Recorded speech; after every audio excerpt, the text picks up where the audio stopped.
Welcome to Rhode Island Time Capsule. I'm Mark Kenney, and this is my colleague Steve Stone. And today we're talking with Mr. Paul Murphy. Paul is the chairman of the Butts Hill Fort Restoration Committee. Welcome, Paul. Thank you, Mark. Thank you, Steve, for having me back over. That's great. Absolutely. So before we talk about the fort, I just wanted to mention two prior episodes. Episode 105, which is also with Paul, and episode 106, which was with Gloria Schmidt. Gloria is another outstanding Portsmouth historian and an author. Those two episodes provide an excellent background of the American Revolution, the Battle of Rhode Island, and sort of what was happening in 1778, setting the scenario for today's discussion. I also want to mention Gloria's outstanding Portsmouth History Notes website, which is just packed with information about Portsmouth history. All right. Paul, could you please give us an update about the Butts Hill Fort Committee? Sure. We're alive and well. We've been at the Butts Hill Fort Committee has been around since 2021. We're a collection of local folks, including Gloria Schmidt. I did bring some slides. There's a picture of the team with Gloria prominently in the middle there. Gloria Schmidt. We're 100% volunteer, dedicated to just clearing out the fort. That's what we've been after. Gloria mentioned how we got set up from the Portsmouth Historic Society and how we do have a 501c that's Battle of Rhode Island, but this is the core team that actually has been at the fort, running clearings, cleanups, planning and doing all that good stuff. So the main team, we always have, there's been hundreds of people, yourself included, I know, Steve, who are out there helping. But day-to-day core, whether it's Gloria and Richard, her wonderful husband, who does treasury, our treasurer, Jonathan Spencer, who does some of the admin, or the guys that are just out like chopping trees and doing stuff and taking care of the place, and bringing the ball downfield. You see Chris Rhode, Steve Schinkel. There's a whole bunch of folks on the. You recognize Jim Garman, who's also a committee member. Craig Clark. President of the Portsmouth Historical Society, Jim Stearns, our PA, and then Pat Keys, myself, and Eric Whipple, who's our tree specialist and guru. So, and there's more. There's Seth Charo, you see Arthur Severa there in a British uniform. Nate Manise, who was an Eagle Scout, who actually started the whole thing before there was a Butts Hill Fort Committee by being an Eagle Scout project to take what used to be the stone marker that was out in the woods vandalized and brought that back with the help of DPW and raising money and all that as an Eagle Scout project. Wow. So it's a great squad. We just have fun. We go forth. You can see there with the lower right where John is in the tent. We have a sign-in tent. If you come out on a clearing day, we'll have you sign a town waiver, and after that, we just go and do goodness. So that's us. More about that to follow, but that's our committee, and we've been active for about 4 years, and we'll just keep going until we're done. Nice. Very good. Could you explain the strategic importance of Butts Hill Fort? I can. We talked quite a bit last time about the fort itself, but on this next slide, well, just to refresh, this is the Christian McBurney, the historian's map of the battle, which is superimposed on modern Google map, which shows you the Route 24, the Bristol, onto the Bristol Bridge. Howland's Ferry is that area down here, Fogland side. That was the strategic ferry that basically drove the entire battle. So that ferry route and that line of communication and the other one were vitally important throughout the war, but also especially to the British, who only had the island throughout the entire war. This map that shows troops and movements and all that stuff, that's really the battle that 1 month in August of 1778. For 3 years, between December 76 and October 79, the British only have Aquidneck Island, so they want the top of the hill fortified, and they want overlook on the ferries, which also have their own lower encampments, and Common Fence Point. So it's the high ground on the top end of the island. That's why it's strategically important. Plus, it guards on the lines of communication. So no matter who has the island at the time, it's the most critical point, other than Newport itself. One could argue. I do have another slide. This is a blow-up of inside of Christian McBurney's map, slide 3, which but what it has on it is to the right. You can see is the casualty figures. It's a very big engagement. There's 16,000 total troops, and that doesn't even include the naval forces offshore, which is another 5,000 on either side between the ships and the Marines, and who don't actually land and take part in the battle, but. For example, the British lose, 261 casualties. The Americans about half that, 461 total. That, just in reference, Bunker Hill, the British lose about 1,100, troops. There's more troops actually engaged on Aquidneck Island in this fight than there is at Bunker Hill. It's just that that was much more horrendous because there was a full frontal assault ×3 and, you know, way more carnage. They could have done it here, but again, this is 3 years after that battle, and all these troops have been down south fighting. So you can see the names on there. You get Sullivan, Glover, who rescued the entire army and saved the war. It has the American left, our own General Greene, for the first and only time who commands troops in Rhode Island that we know of at major engagement, is here in Portsmouth, commanding troops up at you know, Butts Hill Fort. He has the right side of the line, and Sullivan's in overall command. So very strategic, a very important battle. It's the last time there's a major engagement in the north. When the Americans leave after the battle, the fort returns to British hands for another year until they elect to leave. So they leave in '79. The French get here in the following in 1780. So, which we'll talk about in a second. But on the next slide. This is actually a 1778 map made by the French. It was made by, I know you're interested in Lafayette, Yep. Steve. So our friend Lafayette had one of his aides made a map of the area, which shows what's there at the time of, basically at the time of the battle. So if you look at the middle of this map, there's 2 installations there, which is what the British had, and it's what the French aren't here yet, but he's basically reporting this as a map back to Lafayette and the King, just to have here's what happened during the battle, and here's where our troops, if they get there, are going to be stationed at.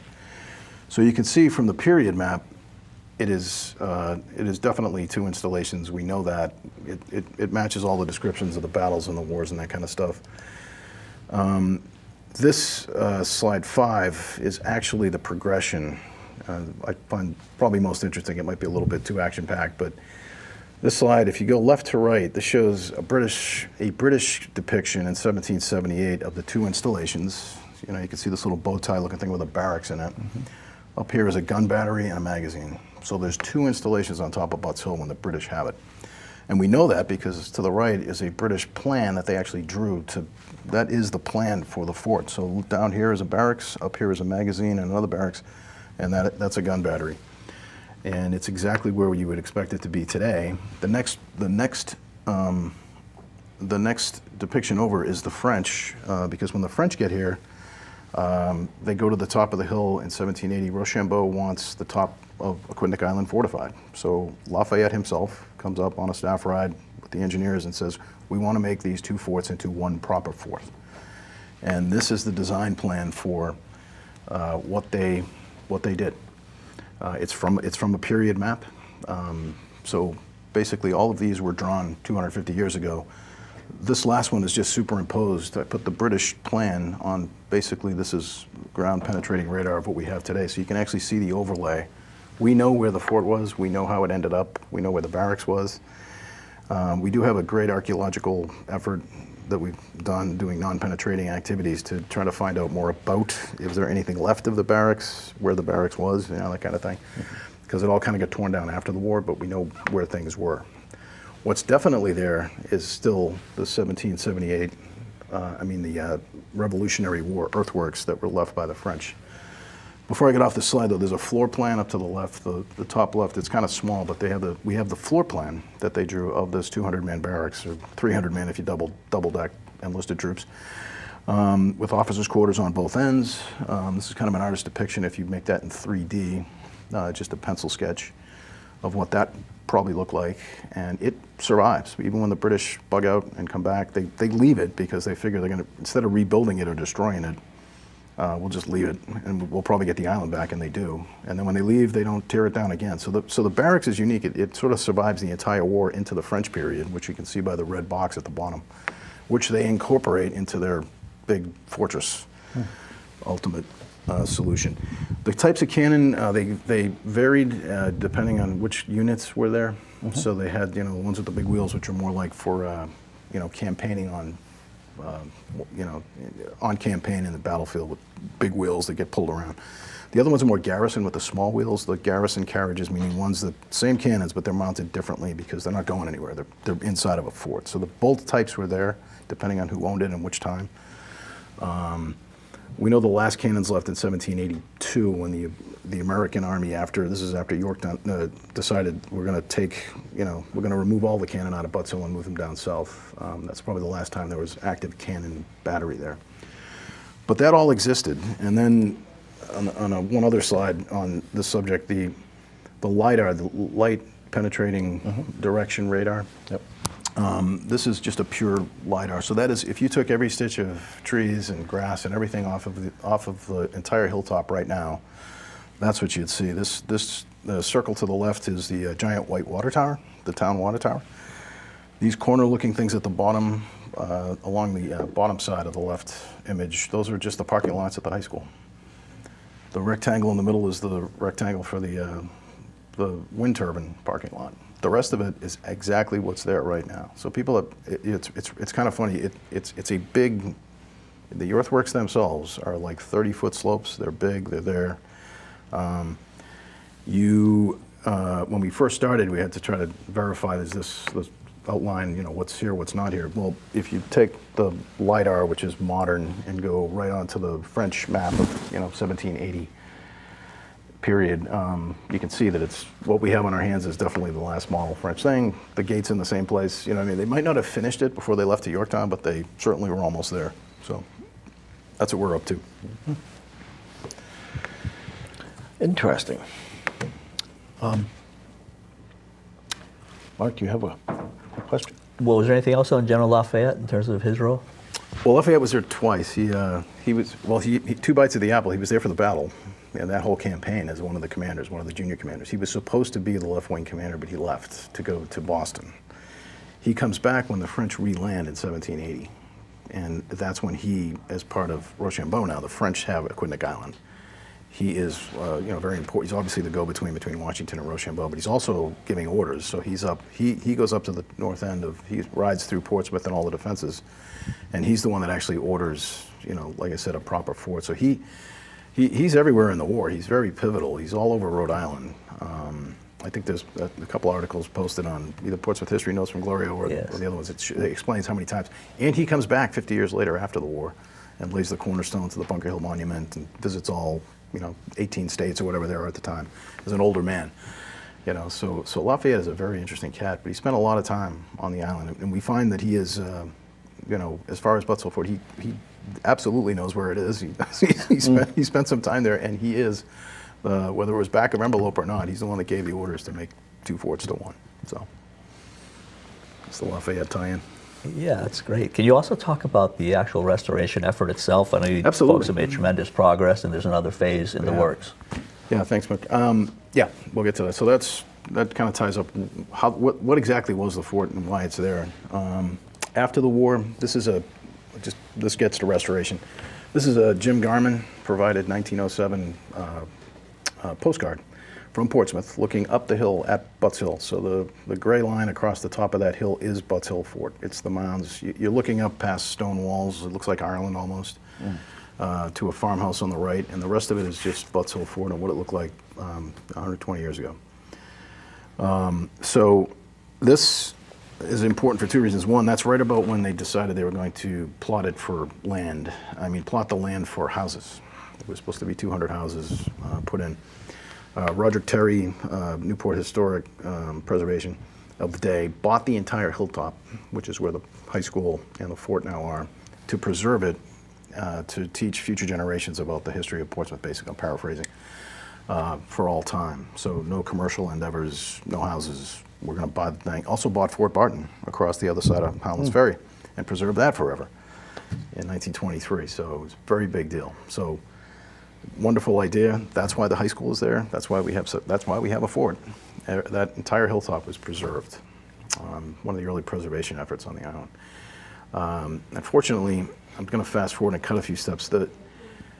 Between the 20s, 30s, 40s, and then after the high school was built in the 60s and 70s, the hilltop goes from being kind of a backwoods. It turns up, it starts getting growth on it and vegetation. It turns from being cow pasture, which is what it was for 100 years, kind of like cow grazing area and stuff, and ends up being sort of a a backwoods kind of neglected area, a no-go area.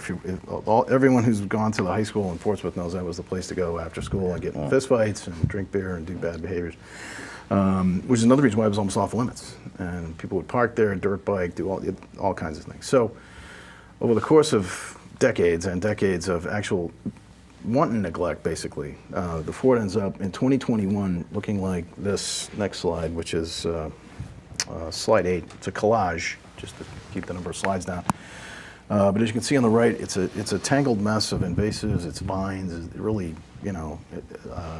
it's not just underbrush and trees, because you can't, there's no brush clearing fires or anything like that allowed. So it just becomes a backwater full of trash, garbage, just badness.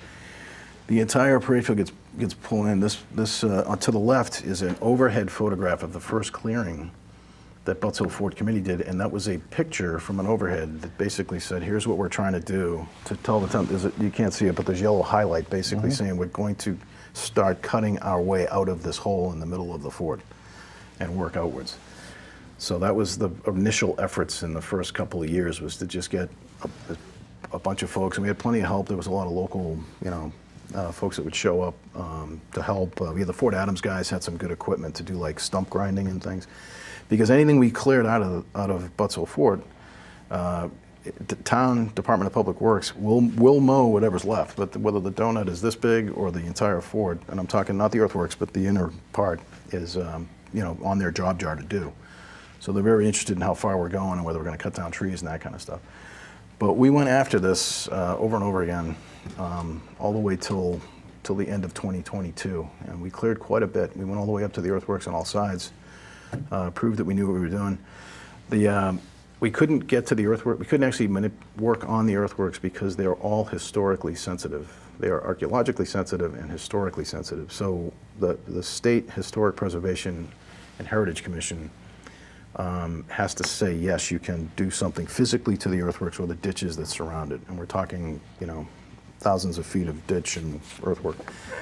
Excuse me. So after going through, and here's next slide is a picture of a typical day where we go through and we're cutting things down, clippers, weed whackers, that kind of thing, putting them in dumpsters because a lot of it's refuse and trash.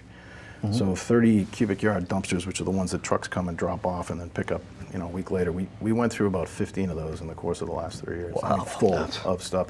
It turns out you can't wood chip vines and other things. They all have to be put into a dumpster. So this isn't for lawn waste, and this isn't for branches and brush. This is all just trash that couldn't be chipped up or something. So that's what we were up against. So in 2023. What we did is approach town council in January 23 with this plan, which was if we can't work on the earthworks yet, what we can do though is go outside the earthworks and work in. So we'll go outside the path. So the surrounding, if you could see it on the dotted lines, is a plan to go outside the earthworks to basically clear paths and then work inwards towards the earthworks. In other words, working in non-sensitive areas. But now, the idea was to isolate the earthworks so now that you can see them from both sides, and then we can have a much better idea of how to, what actually has to be done, how much work, how much it's going to cost, all those things. All those goes into convincing the state and the National Park Service that we're actually going to be working on earthworks now, not just walking up there and hacking things off. So to isolate the earthworks, so we did that. We actually did that progress. You can see there's a before and after on the right side of the screen if it's on the slide. That's the wall, a long 100-yard stone wall that's right next to the high school, Portsmouth High School. So you've taken from the turbine looking towards the high school, but that's the wall before and after. And that's a winter picture on the upper one. So it's nothing but trash, bottles, dirt. I mean, it's pretty bad. So but we pulled it off. We did all of that in 2023. We were good to our word. We cleared out, and on this next slide, slide 11, you can see what we started with, and better yet, what we ended with is a cleared area on both sides of the earthwork that in that line in the middle on the bottom right, that is the earthwork. So now we've got, and that's just one segment. So now we've got the earthworks isolated, and we can actually get experts in to say yes, no, maybe. This is for 2024 then, with a generous grant from the Van Buren Charitable Van Buren Foundation Charitable Van Buren Charitable Foundation, which also funded a lot of the archaeology that we did in 24 and 25. We had enough money to actually come in with a professional grade, approved by Tree Commission, our town tree commission, tree warden, DPW, town council, and the state to execute what became what we call phase one of a two-phase project. So, good news. So the plan was to, and this isn't the RFP, but this is to make it a scalable project. It broke it up into 14 segments of earthwork, like straightaways, because they're all connected. It's like a big geometric. Cut it into 14 segments, and that way you could price the segments. Like how much can a contractor X do from here to here? How much would you charge? 2 sections, 3 sections, whatever. We were originally just going to do one example section, which is why one of them is in gold. It was going to be just the one near the gate as an example of what we were trying to do. But because we had a combination of volunteer help plus a contract, we thought we could probably go a lot further than we thought we could if we added our own, volunteer muscle and other stuff on days when the big stuff would be there, the equipment. And that's what we did. So we actually ended up with a phase one that actually got the entire southern half of Butts Hill Fort cleared. So now it's actually cleared. This whole southern half was executed. I'll go to the next slide, which is phase one complete. This looks a little rudimentary, but right now, in the summertime, if you walk the earth at Butts Hill, that's what the ground looks like. You can see the paths connect. Any trees that are there by design. They're all arbored and protected. All the deadfall's gone. All the vines and invasives are gone.